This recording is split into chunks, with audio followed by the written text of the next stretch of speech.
Hello everybody, today we're going to make and test generalizations. When we're making generalizations about a group of shapes, what we're looking for is what they have in common. So let's look at these three shapes here. We have a rectangle, a pentagon, and a isosceles right triangle. So we know a rectangle has four sides and four right angles.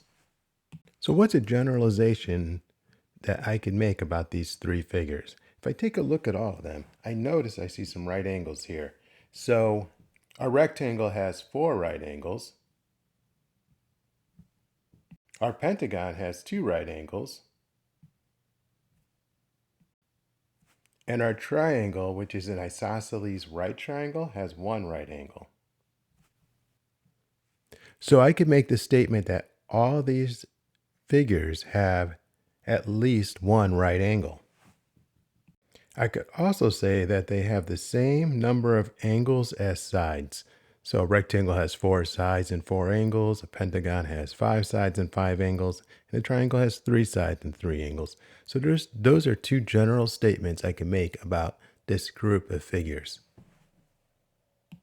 So it's now your turn to try it. Take a look at the group of figures and see what general statements you can make, generalizations, what the shapes have in common in that group.